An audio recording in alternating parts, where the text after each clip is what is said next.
সুপ্রিয় দর্শক আসসালামু আলাইকুম, কেমন আছেন আপনারা? নিশ্চয়ই ভালো আছেন। আজকের ভিডিওতে আপনাদের সবাইকে স্বাগত জানাচ্ছি।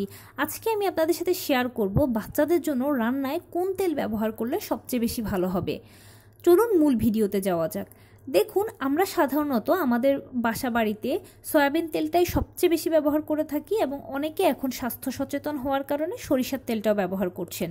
অলিভ অয়েলের ব্যবহার খুব একটা দেখা যায় না, তবে টুকটাক হয়তো 90%-এর মধ্যে 1% খুঁজলে পাওয়া যাবে ব্যবহার করে থাকেন, কিন্তু ম্যাক্সিমামই সরিষার তেল সয়াবিন তেলই ব্যবহার করে। এখন অনেক মায়ের মনে একটা প্রশ্ন কাজ করে যে আচ্ছা, আমরা যে ব্যবহার করছি এই সরিষা বা সয়াবিন, এগুলো বাচ্চার খাবারে ব্যবহার করা যাবে কিনা বা বাচ্চার জন্য নিরাপদ কিনা। দেখুন, আমরা যেভাবে রান্না করি বা আমাদের দেশীয় যে রান্নার ধরনটা, সেটা হচ্ছে দীর্ঘক্ষণ চুলায় রেখে কষিয়ে রান্না করাটা। তো দীর্ঘক্ষণ চুলায় রেখে কষিয়ে রান্না করলে কিন্তু ডেফিনেটলি কি হয়, তেলটা পুড়ে যায়।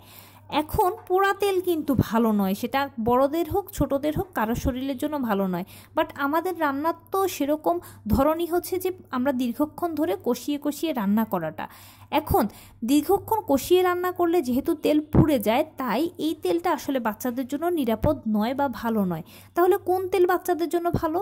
বাচ্চাদের জন্য, এমনকি বড়দের জন্য ওই তেলটা ভালো যেই তেলটা দীর্ঘক্ষণ কষিয়ে রান্না করার পরেও কিন্তু পুড়বে না, বা তেলটা একটু মোটা টাইপের, এক কথায় তেলটা একটু মোটা টাইপের হয়। এখন এইটা রকম কোন তেল আছে? সানফ্লাওয়ার অয়েল কিংবা রাইস ব্র্যান্ড অয়েল, এই দুটো তেল কিন্তু একটু মোটা টাইপের, মোটা ধরনের, তাই এগুলো যদি আপনি দীর্ঘক্ষণ ধরে রান্না করেন কষিয়ে কষিয়ে, তাহলে এগুলো সহজে পুড়ে না। আর এই তেলটা যদি বাচ্চার খাবারে দিতে পারেন তাহলে এটা সবচেয়ে বেশি ভালো হয়। এখন সানফ্লাওয়ার অয়েল বা রাইস ব্র্যান্ড অয়েল একটু এক্সপেন্সিভ।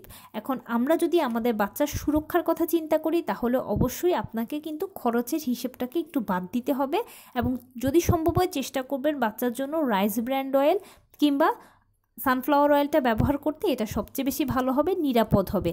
আর সেই সঙ্গে অবশ্যই বাচ্চার খাবারের সাথে যদি সম্ভব হয় তিসির তেল বা বাদামের তেল, এই জিনিসগুলো অ্যাড করতে পারলেও ভালো হবে। এবং রান্নার শেষে আপনি যদি কিছুটা অলিভ অয়েলও ব্যবহার করতে পারেন, তাহলে ওটাও আপনার বাচ্চার জন্য অনেক বেশি সেফ হবে। তো এই ছিল আজকের ভিডিও। কেমন লাগলো বলুন? যদি ভালো লেগে থাকে ও হেল্পফুল হয়ে থাকে তাহলে প্লিজ লাইক, কমেন্ট, শেয়ার করতে একদম ভুলবেন না। আর সেই সাথে আমার চ্যানেলটিকে সাবস্ক্রাইব করার বিনীত অনুরোধ রইল। পাশে থাকা বেল আইকনটি ক্লিক করে দেবেন যেন আমি ভিডিও আপলোড করার সাথে সাথে আপনারা নোটিফিকেশান পেয়ে যান। যদি কোনো প্রশ্ন থাকে কমেন্টসে জানাবেন, আমি রিপ্লাই দেব। প্লাস যদি কোনো পরামর্শ থাকে যে কোন বিষয়ের উপরে ভিডিও বানালে আপনারা উপকৃত হবেন, সেটাও জানাবেন। আমি আপনাদের পছন্দের সর্বোচ্চ প্রায়োরিটি দেব। ভালো থাকবেন, সুস্থ থাকবেন। আসসালামু আলাইকুম।